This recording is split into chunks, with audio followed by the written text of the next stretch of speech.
Good morning student. Online classes में आज हमारा चैप्टर 8 चल रहा है कृषि। कृषि में हमने अभी तक जीवन निर्वाह कृषि, वाणिज्यिक कृषि, स्थायी कृषि, स्थानांतरित कृषि, इनके बारे में पढ़ा। आज हम पढ़ने जा रहे हैं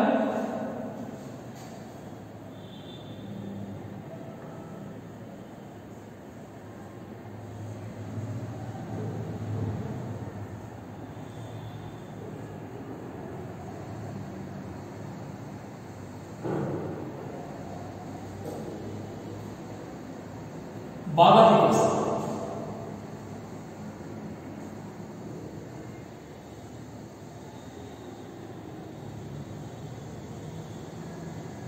बागाती कृषि, पहली बात तो बागाती क्या है?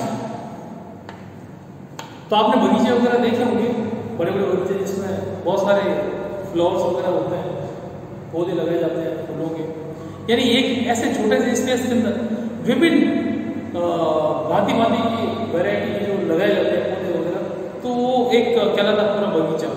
उसी प्रकार से जब कृषि को एक छोटे से क्षेत्र के अंदर अलग अलग और व्यवस्थित तरीके से किया जाता है तो एक बागाती कृषि का रूप ले लेती है। और अक्सर कुछ फसलें ऐसी हैं जो इसी टाइप से इसी प्रकार से बोई जाती है, जैसे चाय को एक बागाती कृषि कहा जाता है क्योंकि उसको बागानों में बोया जाता है।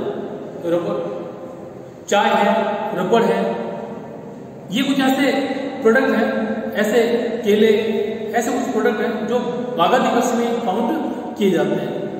तो बागाती कृषि का जितना भी प्रोडक्ट है वो सारा वाणिज्यिक स्तर पे होता है। उसको मतलब कह सकते हैं कि जीवन निर्वाह ना होगा, बेचने के उद्देश्य से वो कृषि कार्य किया जाता है। तो प्राचीन टाइम में जब देश उपनिवेश था ब्रिटेन का, उस समय भी जो अंग्रेज विभिन्न देशों के अंदर जहां जहां उनकी हुकूमतें थी, जहां उनका शासन था, वहां से भी कुछ पौधे अपने दूसरे उपनिवेशों में ले जाते थे, वहां पे लगाते थे, वहां के एनवायरमेंट में उसको सेटल करने की कोशिश करते थे ताकि ज्यादा से ज्यादा उस पौधों का या उस प्रजाति का विस्तार हो और ज्यादा से ज्यादा उनको मुनाफा मिले। उसी क्रम में उन्होंने हमारे यहाँ चाय, रबड़, ये इस प्रकार के जो बागाती फसलें हैं उन्होंने यहाँ पर बोना प्रारंभ किया।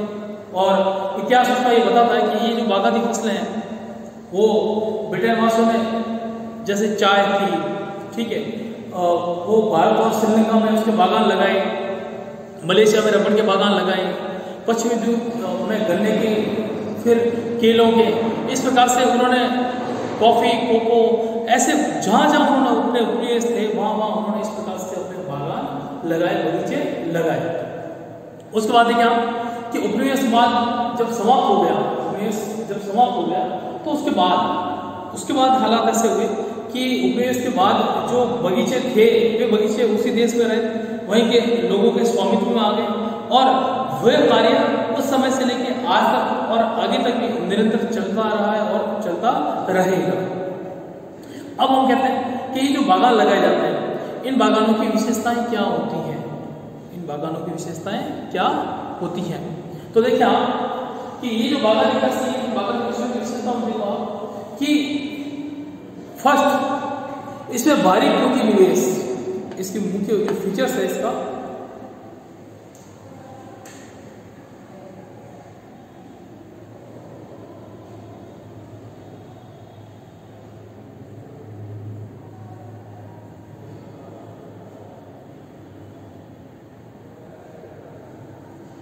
विशेषताओं को देखें,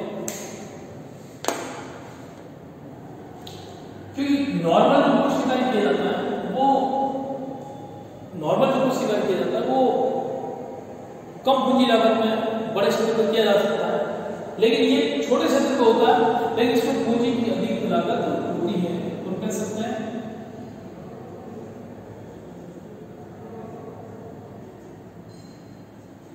पूंजी लागत की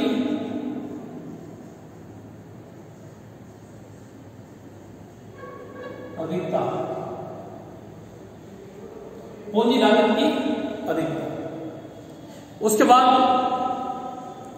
इसमें लेबर, श्रम बहुत ज्यादा चाहिए, तो अधिक श्रमिकों की अधिकता,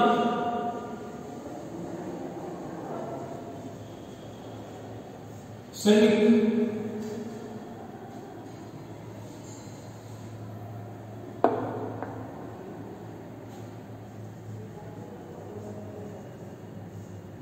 श्रमिकों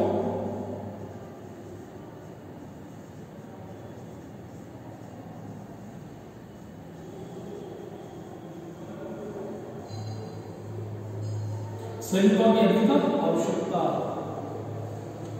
गहन श्रमिक चाहिए, इसमें बहुत ज्यादा श्रमिक चाहिए और ये उस नॉर्मल कृषि की तरह विभिन्न प्रकार की इसमें फसलें नहीं बोई जा सकती। ये सिर्फ एक फसल है,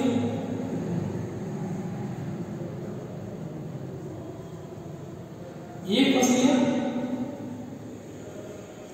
कृषि, एक फसलीय कृषि है, यानी इसमें एक ही फसल बोई जाती है। इनसे उद्योगों को कच्चा माल मिलता है, इनका जो रॉ मेटेरियल है कच्चा माल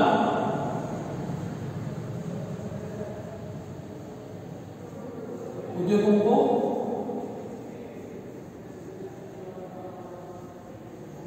सप्लाई किया जाता है, यानी जितना भी प्रोडक्शन जो हो रहा है वो सारा रॉ मेटेरियल किसको दिया जा रहा है, उद्योगों को भेजा जा रहा है। यानी खुद की जरूरत है इससे पूरी न करके व्यक्ति पूरी तरीके से इसमें वाणिज्यिक स्तर पर कृषि करता है। ठीक है, फिर ये इसके अंदर क्या क्या बोया जाता है, तो इसमें इलायची है, काली मिर्च है, गन्ना है, रबर है, चाय है, कहवा है,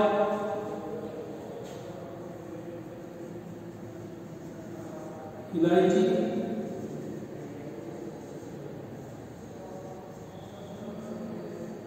काली मिर्च, गन्ना,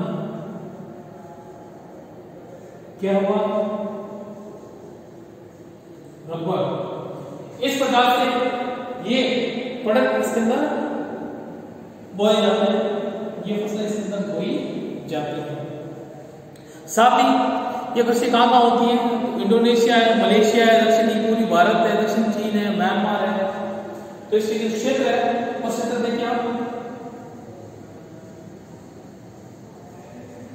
इंडोनेशिया, मलेशिया, दक्षिण पूर्वी चीन, म्यांमार,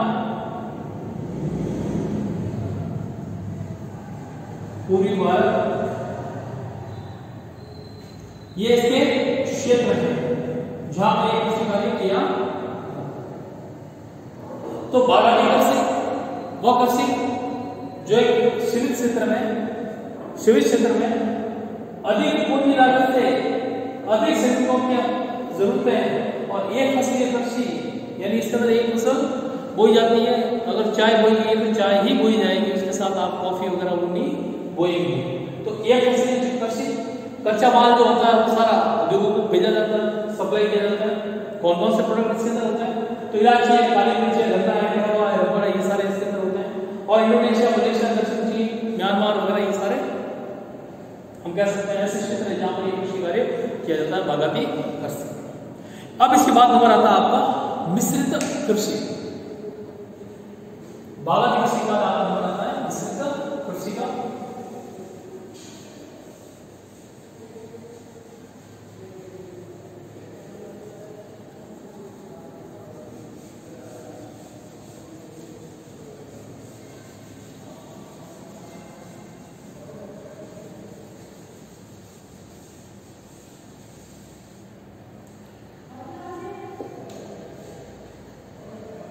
मिश्रित कृषि,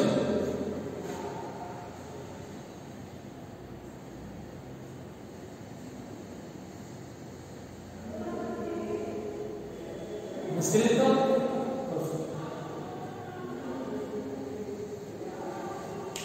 तो देखें आप कि मिश्रित कृषि क्या होती है।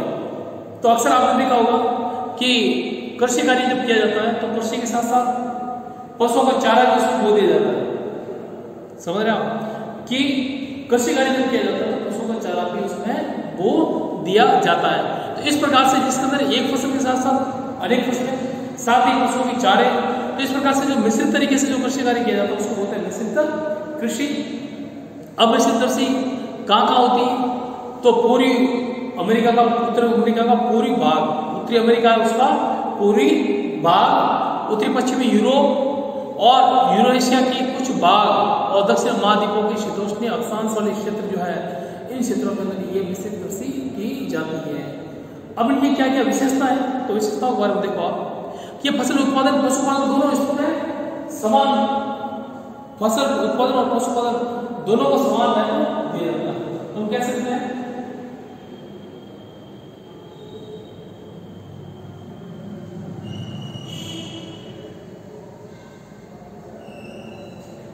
फसल उत्पादन एवं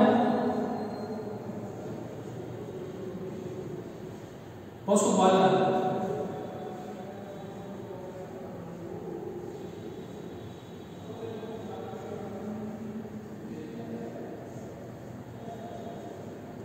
दोनों को समान महत्व, फसल उत्पादन एवं पशुपालन दोनों इसमें बराबर, दोनों को इंपोर्टेंस दी जाती है। कृषि भी किया जाता है तो साथ में पशुपालन के लिए चारा भी पशुओं को वहीं पर पैदा किया जाता है। फिर इसमें जो खेत होते हैं, खेतों का आकार किस प्रकार है? मध्यम।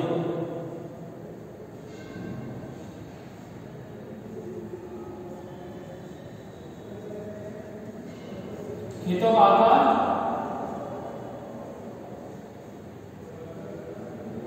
मध्यम होता है। खेतों का आकार मध्यम है, मध्यम स्तर के खेत है, वहां पर ये कार्य किया जाता है। फिर कौन कौन सी फसलें बोई जाती हैं? तो गेहूं, जौ, राई, मक्का, सोयाबीन,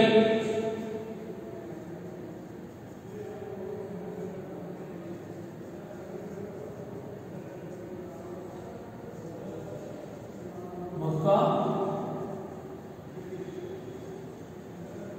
सोयाबीन व चारा, ये सब यहां पर बोया जाता है। तो पहली कंडीशन कि फसल उत्पादन के साथ साथ पशुपालन का कार्य भी किया जाता है। दूसरा, खेतों का आकार मध्यम होता है। तीसरा क्या बोया जाता है? तो गेहूं, जौ, राई, मक्का और चारा, ये सब बोया जाता है। फिर फसलों के साथ साथ पशुओं में जैसे भेड़ है, बकरी है, सूअर है, मवेशी, मुर्गी, इनका भी पालन किया जाता है।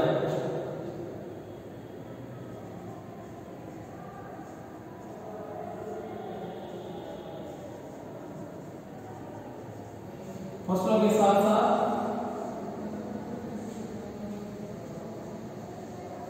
भेड़, मवेशी,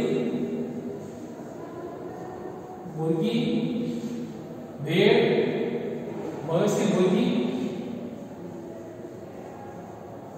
सूअर का भी पालन यहां पर किया। इसमें मिश्रित कृषि के अंदर इनके साथ साथ भेड़, बकरी, सूअर वगैरह, मुर्गी, इनको भी पाला जाता है। फिर इस प्रकार की कृषि में भारी पूंजी निवेश होता है, इसमें पैसा ज्यादा लगता है। देखिए आप बागान की कृषि में क्या था, खेतों का आकार बागान का बहुत छोटा होता था लेकिन पूंजी ज्यादा थी। इसके अंदर खेतों का आकार तो मध्यम है लेकिन पूंजी अधिक है।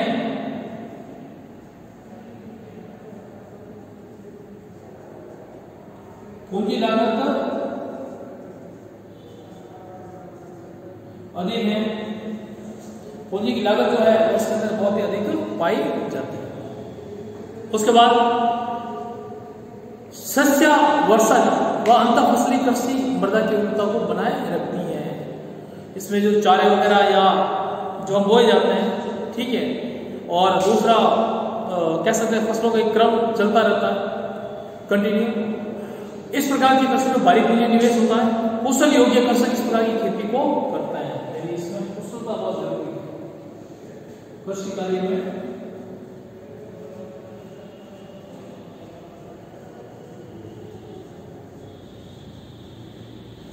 कुशल श्रमिकों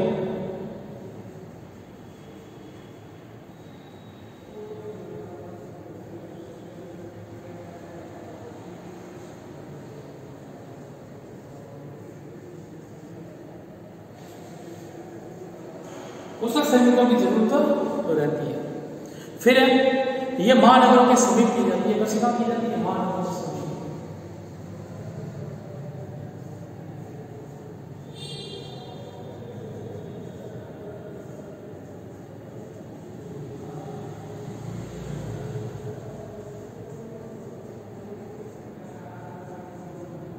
ये कृषि महानगरों के समीप की जाती है।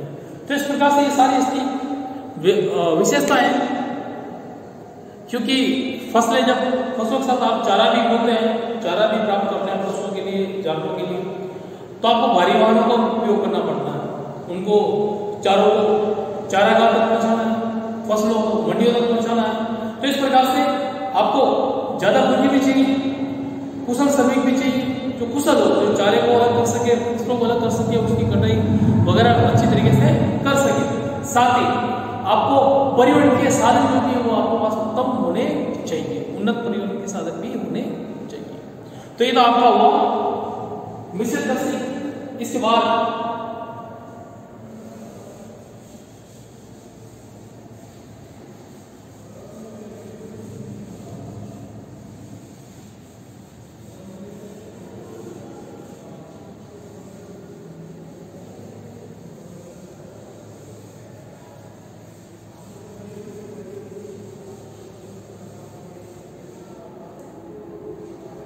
इसके बाद आपका नंबर आता है दुग्ध कृषि।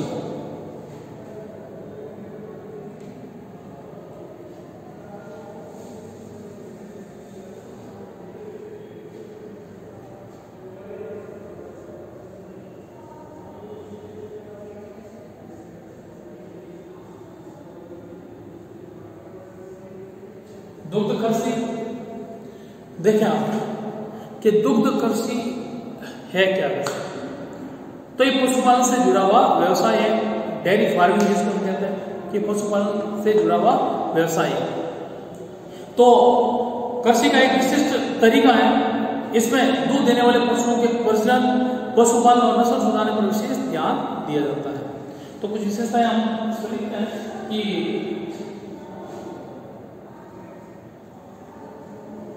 दुधारू पशु,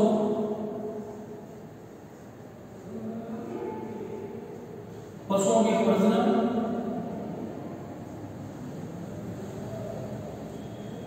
हुआ,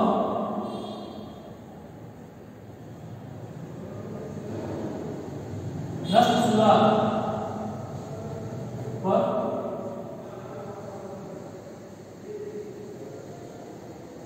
विशेष ध्यान। दुधारू जो पशु है उनके प्रजनन और नस्ल सुधार पर विशेष ध्यान दिए जाते हैं, उसके ऊपर पैसा ज्यादा खर्च किया जाता है, उन्नत तकनीक का प्रयोग किया जाता है।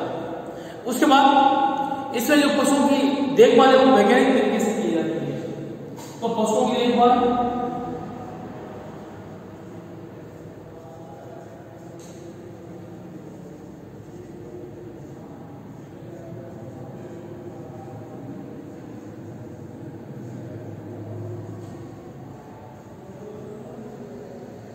तरीके से, पशुओं की देखभाल वैज्ञानिक तरीके से की जाती है। फिर इसमें दूध दोने और उसको प्रसिद्ध करने की क्रियाओं को मशीनों के द्वारा प्रयोग किया जाता है। यानी हम कह सकते हैं कि दूध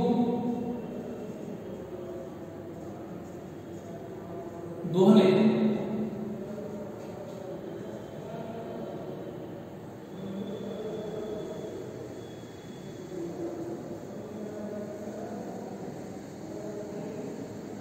के लिए मशीनों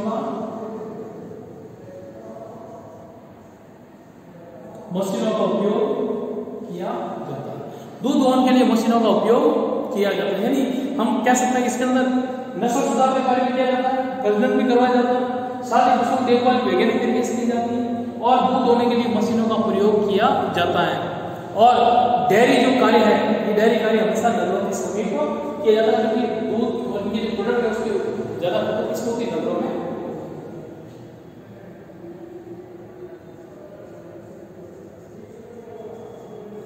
ये कृषि कार्य नगरों के समीप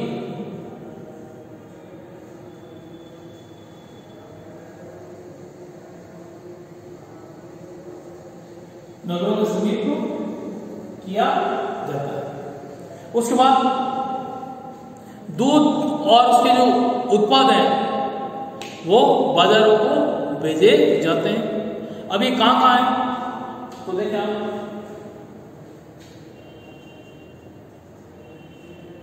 हॉलैंड,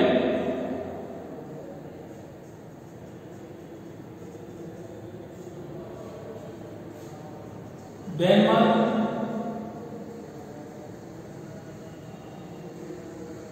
ऑस्ट्रेलिया,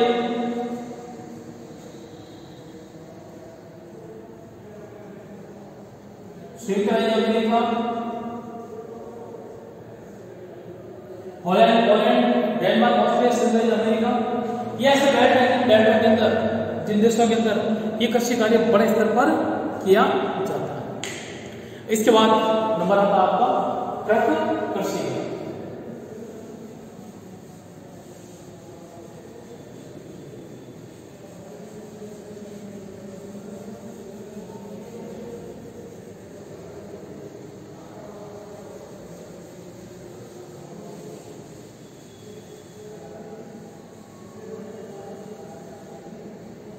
ट्रक कृषि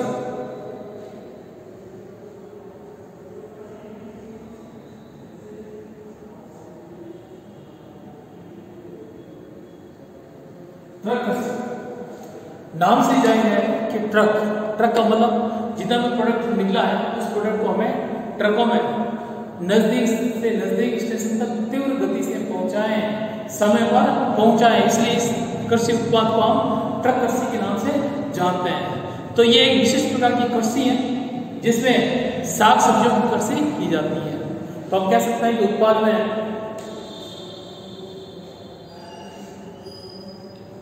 सब्जियां व फल की कृषि, सब्जियां व फल की कृषि इसके अंदर की जाती है। उसके बाद वस्तु को प्रतिदिन ट्रकों में भरकर निकटतम नगरीय बाजारों में जाकर बेचा जाता है। प्रतिदिन उत्पाद को ट्रकों के माध्यम से मंडियों तक प्रतिदिन उत्पाद को ट्रकों के माध्यम से मंडियों तक भेजना, यह सुनिश्चित किया जाता है कि निकटतम बाजार तक वहां भेजना बहुत जरूरी है। साथ ही ये जो कृषि कार्य है वो सर्वप्रथम किया गया था संयुक्त राज्य अमेरिका में। सबसे पहले इसका इन्वेंट कहाँ हुआ? संयुक्त राज्य अमेरिका में। तो प्रतिदिन उत्पाद को माध्यम से मंडी तक भेजना, उत्पाद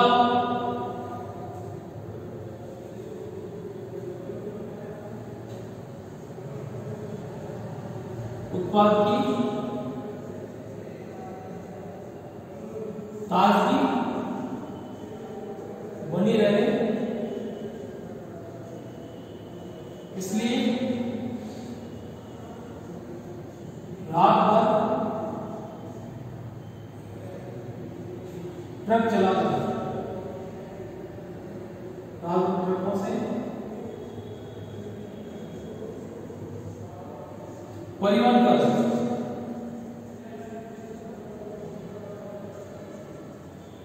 बाजार तक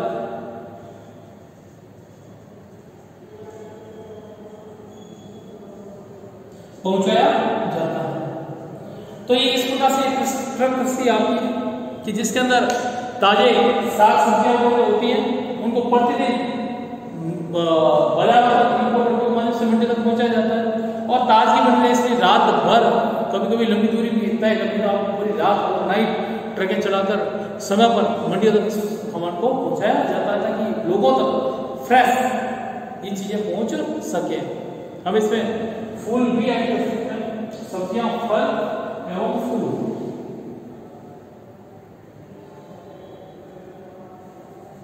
सब्जियां, फल व फूल, ये सब इसी के अंदर काउंट किए जाते हैं। तो इस प्रकार से ये आपका ट्रक कृषि तक का कृषि कार्य का कंप्लीट हुआ। नेक्स्ट चैप्टर के साथ हम नई क्लास के अंदर अध्ययन करेंगे इसका।